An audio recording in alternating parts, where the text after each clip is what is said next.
Hello po sa inyong lahat mga ka-crypto. Ako po si Pinoy Crypto Trader at sa video na ito ay atin pong pag-uusapan ang tungkol sa balitang ito kung saan ay meron daw pong isang market commentator ang nag-outline sa mga dahilan kung saan kung bakit siya ay napaka-confident kay XRP na mahihit nito ang presyong $100. Kaya yan, sobrang taas naman po ng paniniwala ng isang market commentator dito na ayan na aakyatin ni XRP. Pero kailan kaya ito? Yan, $100 ang taas, mas mataas pa ito kumpara sa price projection ni Change Lee. At ayan, bago po tayo magpatuloy ay nais ko lamang po munang bigyang linaw ang aking disclaimer kung saan ang nilalaman po ng video na ito ay hindi po ito isang financial advice. For education and information purposes lamang po ang layunin nito. Maliban po dito ay nais ko na rin pong magbigay babala na wala pong kahit anumang group chat ang Pinoy Crypto Trader.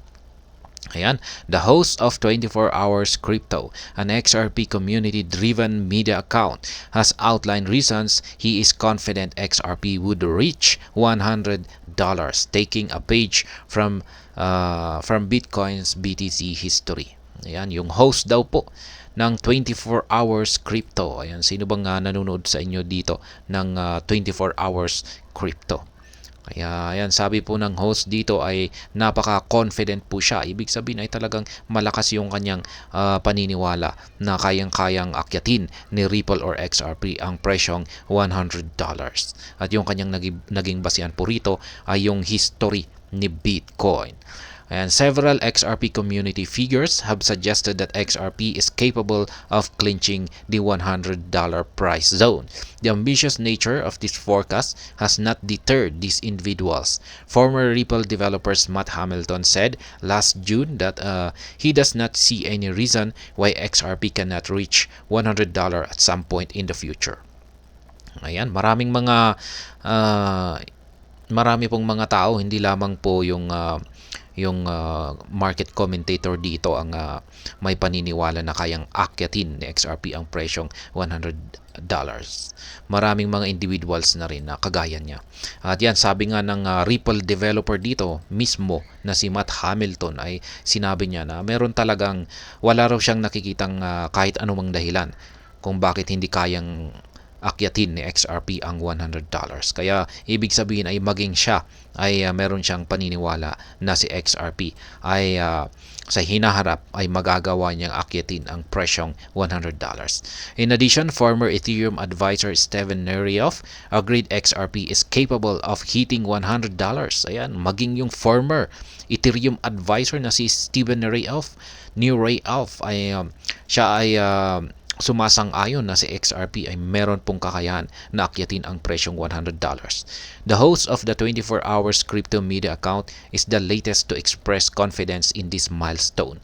However, to make his forecast more credible, he cited several reasons. Kaya yan, yung pinakabago raw na lumabas na individual ay yung host ng 24 Hours Crypto na nagpahayag na kayang-kayang akyatin ni XRP ang $100 na price zone.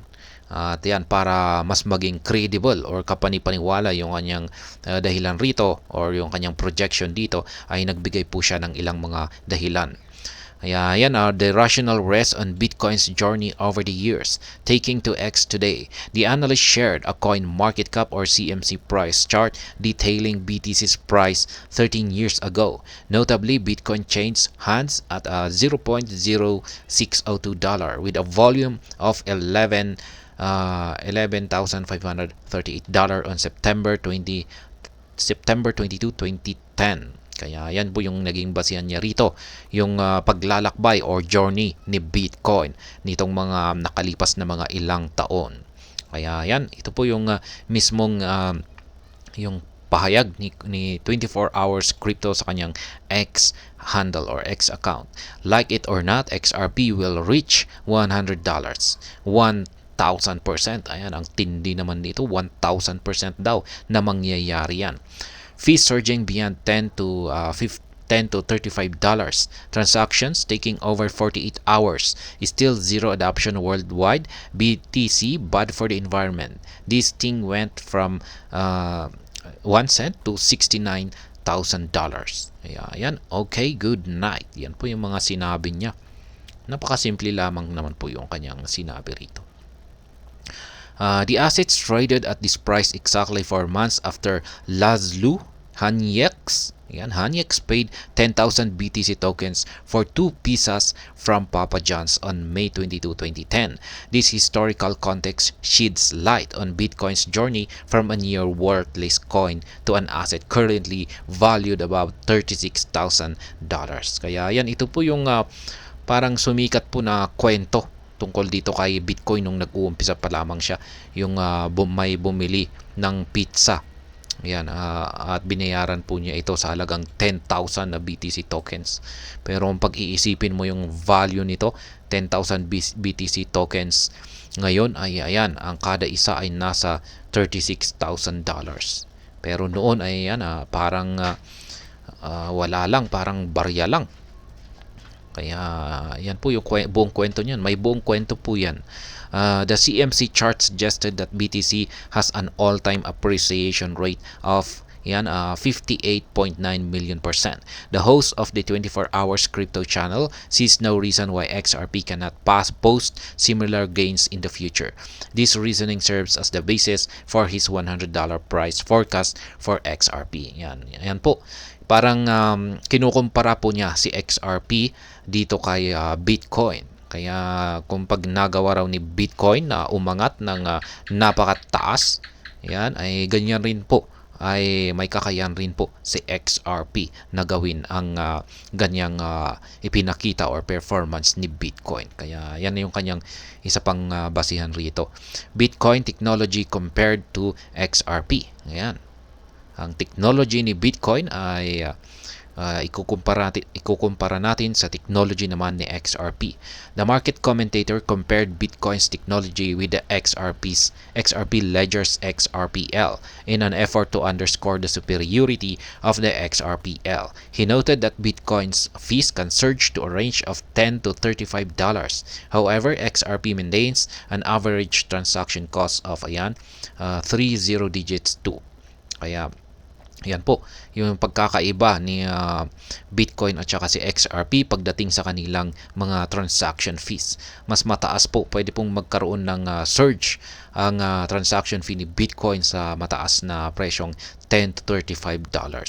Samantala kay XRP ay nami-maintain daw po nito ang kanyang transaction fee na nasa 3 zero digits too. Napakalayo po yung kanilang difference sa kanilang transaction fee.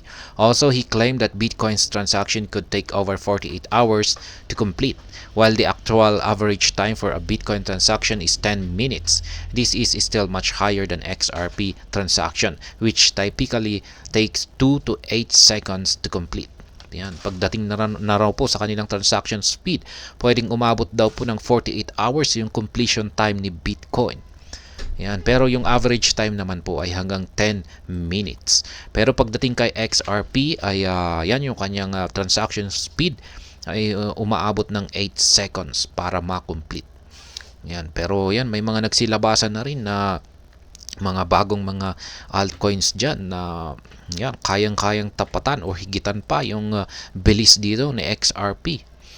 He also alleged that Bitcoin boosts zero adoption globally, a claim other analysts have contested given the surging institutional interest in the asset. Nonetheless, also XRP also witnesses similar interest, especially due to its appeal as an efficient means for value transfers domestically and internationally. Yan naman po. Pareho lamang po sila sa kanilang adoption. Yan yung kanilang yung development sa kanilang adoption globally or sa buong mundo. Analysts also noted the environmental impact of Bitcoin mining, whereas XRP maintains a status as one of the most environmentally friendly asset. In his view, if BTC could soar from 0.0602 to $35,000 despite its shortcomings, XRP has the ability to rise from $0.60 to $100. Kaya yan. Yung matagal po kasing parang downside ng Bitcoin ay yung kanyang Bitcoin mining. Maraming nagsasabi na hindi raw po maganda yung epekto nito sa ating environment. Pero naghahanap naman po yung mga miners ng paraan para maiwasan yung environmental impact na ito. Gumagamit na po sila ng yung mga alternative sources of energy. Kaya ayan, yung hindi po nagkukos ng pollution. Kaya yan naman po yung kanilang ginagawa ngayon. Yan. Pero samantalang si XRP ay ayan, napaka-environmental friendly raw ni XRP. Kaya ayan, at ang higit sa lahat ay kung nagawa ni Bitcoin na akyatin ang $35,000 na presyo mula sa kanyang $0.0602, yan, kung saan siya nag-umpisa, ay magagawa na rin ni XRP na akyatin ang kanyang presyo ngayon na 0.60 patungo sa presyong $100. Kasi hindi naman po malayo yung kanilang difference or pagkakaiba kay Bitcoin. However, this should not serve as financial advice as the crypto market remains unpredictable and there is no guarantee that XRP can hit this target. Notably, some individuals pointed out the difference in supply as the hindrance to a similar surge in XRP's price. Ayan, hindi po ito financial advice. Pero may ilang mga individuals daw na nag-point out sa isang difference dito kay Bitcoin at saka kay XRP ay yung kanilang supply.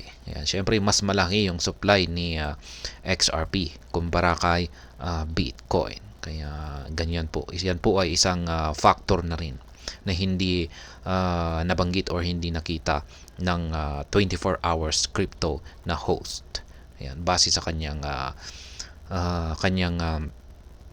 pananaw dito kay XRP. At ayan, sa tingin ko nga ay may posibilidad na rin na talagang kayang-kayang akyatin ni XRP ang presyong $100. Kaya yan, tulad na rin ng sinabi ng sino ba yung nagsabi nun? Yan, si Ripple Matt. Yan, dating Ripple developer. Yan, wala na rin po akong nakikitang dahilan kung bakit hindi kayang akyatin ni Ripple ang presyong $100.